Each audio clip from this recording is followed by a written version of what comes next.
Hello दोस्तों, स्वागत है आपका हमारे इस YouTube चैनल एग्ज़ाम वर्ल्ड में।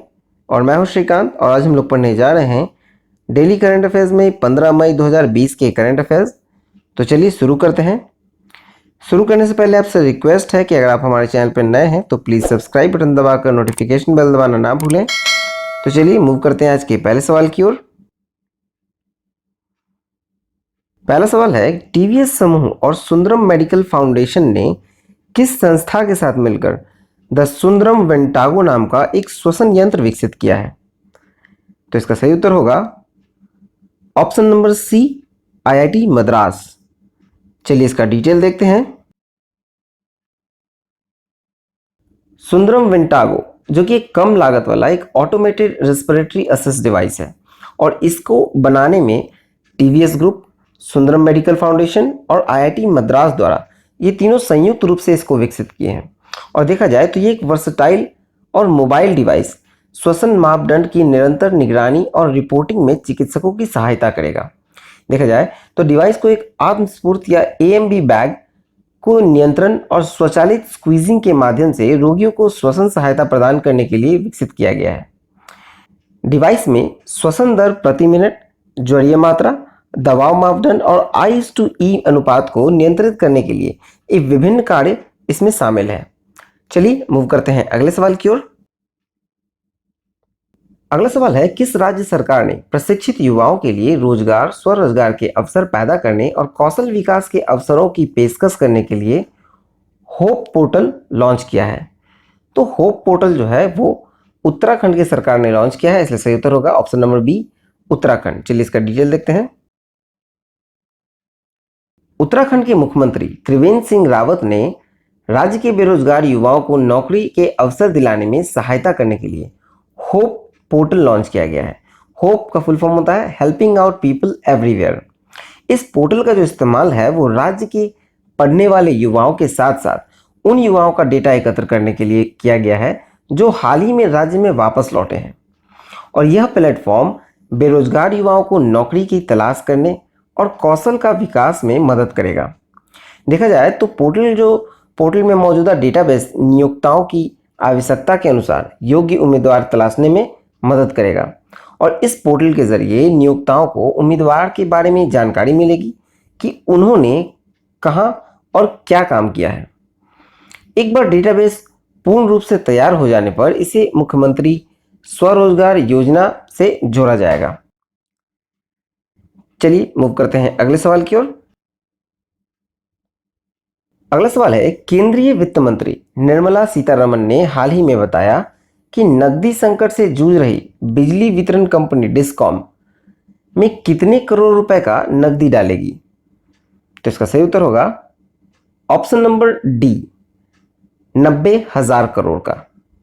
चलिए इसका डिटेल देखते हैं। विद्युत वितरण कंपनी डिस्कॉम की सहायता के लिए पावर फाइनेंस कॉरपोरेशन और रूरल इलेक्ट्रिफिकेशन कॉरपोरेशन इसके तहत डिस्कॉम में 2 समान किस्त में 90,000 करोड़ रुपए की तरलता सुलभ कराएगी। और देखा जाए तो इस राशि का जो उपयोग है वो डिस्कॉम की देनदारियों के निर्वहन और उत्पाद कंपनी को उनके बकाये का भुगतान करने में किया जाएगा। और केंद्रीय सार्वजनिक क्षेत्र की जनरेशन कंपनी इस शर्त पर डिस्कॉम को छूट देगी कि यह रियायत अंतिम उपभोक्ता तक पहुंचाई जाए। चलिए अगला सवाल देखते हैं। अगला सवाल है, फेड कप हार्ट अवार्ड जीतने वाली पहली भारतीय कौन बनी? फेड कप हार्ट अवार्ड जीतने वाली पहली भारतीय बनी option number A, Sania Mirza. चलिए डिटेल देखते हैं। देखा जाए फेड कप के बारे में तो फेड कप जो है वो विश्व की सबसे बड़ी वार्षिक अंतर्राष्ट्रीय महिला प्रतियोगिता है। और फेड कप हार्ट अवार्ड जो है वो अंतर्राष्ट्रीय टेनिस महासंघ द्वारा 2009 में शुरू की गई एक पहल है। और इसे फेड कप बीएनपी परिवार द्वारा अपने देशों का प्रतिनिधित्व करने वाले खिलाड़ियों को सम्मानित करने के लिए स्थापित किया गया है। देखा जाए तो भारत की स्टार टेनिस खिलाड़ी सानिया मिर्जा जो एशिया और ओशिनिया जोन के लिए फेड कप हार्ट 2020 जीतने वाली पहली भारतीय बनी। और वह सार्वजनिक वोट के आधार पर चुने गए 4 विजेताओं में से एक है, जिसमें लातविया की अनास्तासिजा सेवास्तोवा क्वालिफायर अवार्ड जीतने वाली है। एस्टोनियाई एनेट कॉन्टेविट यूरोप और अफ्रीका जोन में, और मेक्सिको की फर्नांडा कॉन्ट्रेरास गोमेज जो अमेरिका जोन से शामिल है। चलिए अगला सवाल देखते हैं। अगला सवाल है कि कोविड-19 महामारी को लेकर भारत के प्रतिक्रिया के लिए किस देश के राष्ट्रीय सार्वजनिक स्वास्थ्य संस्था ने $3.6 मिलियन प्रदान किए? तो इसका सही उत्तर होगा ऑप्शन नंबर सी, अमेरिका। चलिए डिटेल देखते हैं।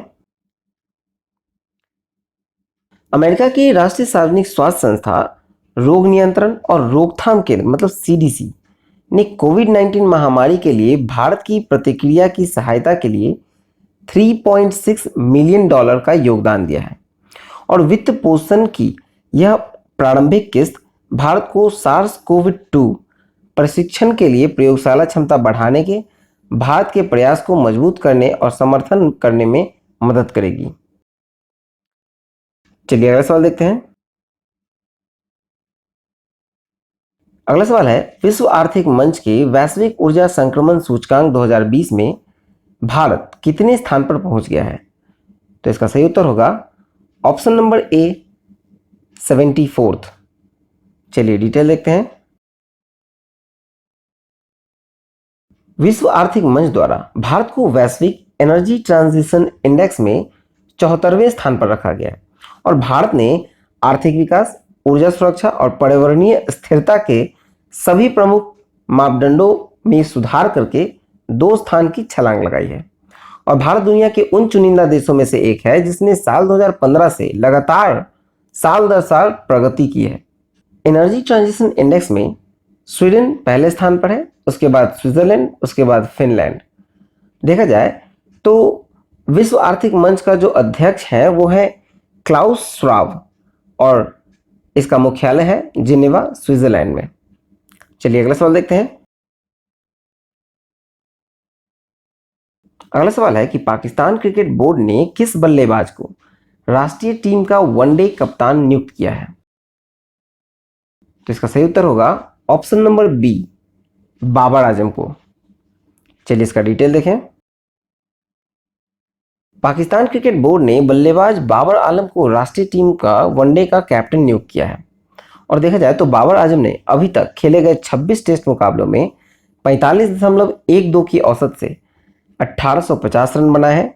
उन्होंने वनडे प्रारूप में 74 मुकाबलों में से 54.17 के शानदार औसत के साथ 3359 रन बनाए हैं, जबकि T20 में उन्होंने 38 मैच खेले हैं और उसमें 50.72 औसत के साथ 1471 रन बनाए हैं। चलिए अगला सवाल देखते हैं। अगला सवाल है कि हाल ही में सुर्खियों में रही भारतीय सांस्कृतिक संबंध परिषद किस केंद्रीय मंत्रालय का एक स्वायत्त संगठन है? तो इसका सही उत्तर होगा ऑप्शन नंबर डी, विदेश मंत्रालय। चलिए डिटेल देखते हैं।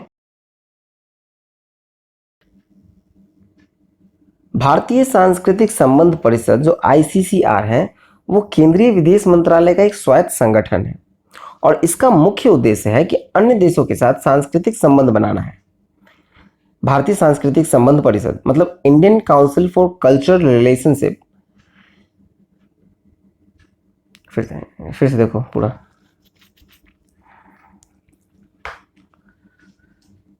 भारतीय सांस्कृतिक संबंध परिषद ICCR केंद्रीय विदेश मंत्रालय का एक स्वायत्त संगठन है, और देखा जाए तो इसका मुख्य उद्देश्य है कि अन्य देशों के साथ सांस्कृतिक संबंध बनाना है। भारतीय सांस्कृतिक संबंध परिषद मतलब Indian council for cultural relations द्वारा यूनाइटेड वी फाइट नाम का एक नया गाना अनावरण किया है, और इस गाने को भारत के जाने माने कंपोजर, संगीतकार और सिंगर ने लोगों को कोविड-19 के खिलाफ एकजुट होकर लड़ाई लड़ने के लिए आशा का संदेश देने के लिए जारी किया गया है। चलिए अगला सवाल देखते हैं। अगला सवाल है कि किस राज्य के मुख्यमंत्री ने कहा कि किसानों को लाभान्वित करने के लिए एकमात्र उद्देश्य के साथ राज्य में विनियामक कृषि की खेती करने का निर्णय लिया गया है? तो इसका सही उत्तर होगा ऑप्शन नंबर ए, तेलंगाना। चलिए इसका डिटेल देखते हैं।